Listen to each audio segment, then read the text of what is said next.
welcome back to the EV Ready training series powered by FleetWise.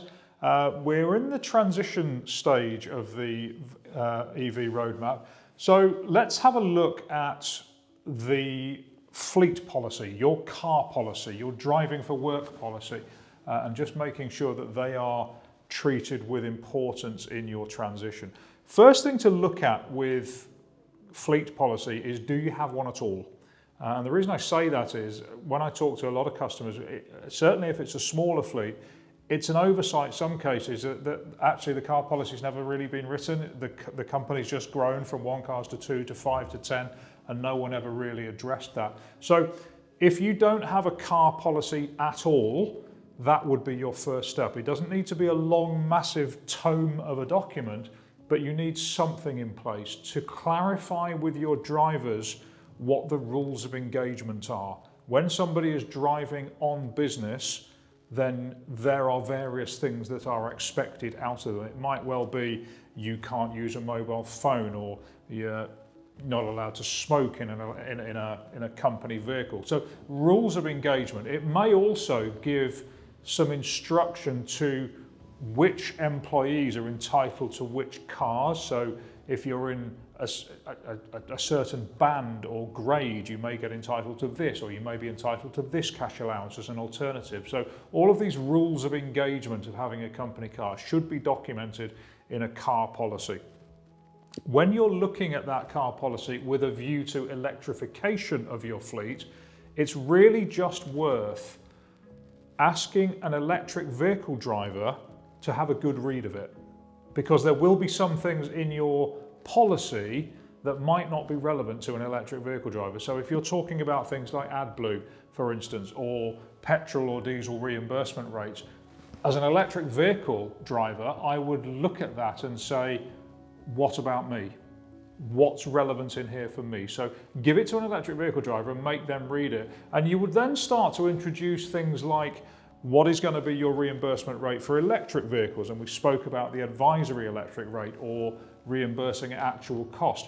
Your decision whether you go that way or this way should be in your fleet policy, so that your driver understands how the rules of the game work when having an electric vehicle as a company car.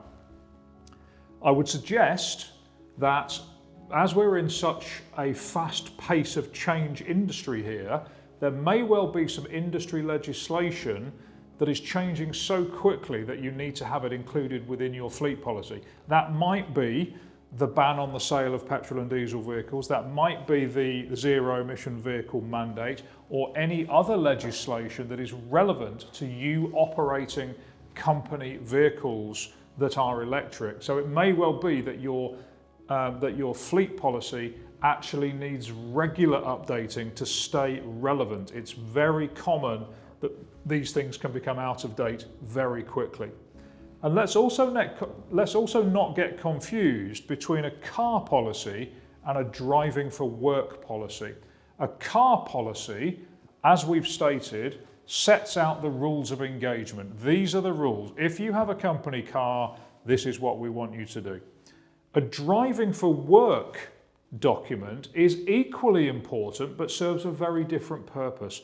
A driving for work document sets out how you would like your driver to behave in the vehicle, and is almost much more of a, rather than the do this, don't do that element of the car policy, the driving for work document might be more, you are a very valuable employee, we care about your health and safety, and if you're driving about on business, it's a very dangerous practice, so we would like to help you do it safely. So here are some tips and techniques to drive safely on business. And then you may have things like tips to avoid road rage, or driving when feeling ill, or don't lift heavy weights without doing it. So all of these encouraging things. So don't dismiss the thought of having a driving for work policy, but don't think one takes the place of the other either.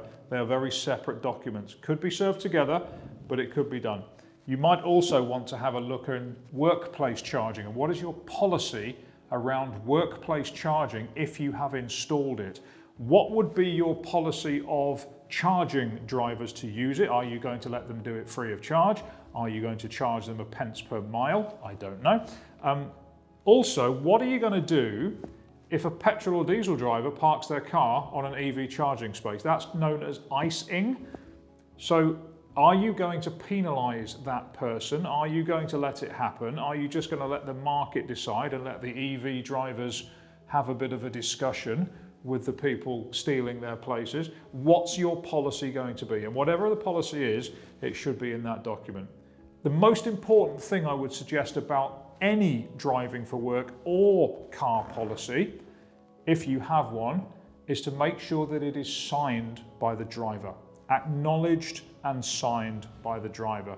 Because then, if, hopefully this never happens, but if you end up in a dispute with a driver further down the line saying, nobody told me that, nobody said that I couldn't do that, then you will have documented evidence.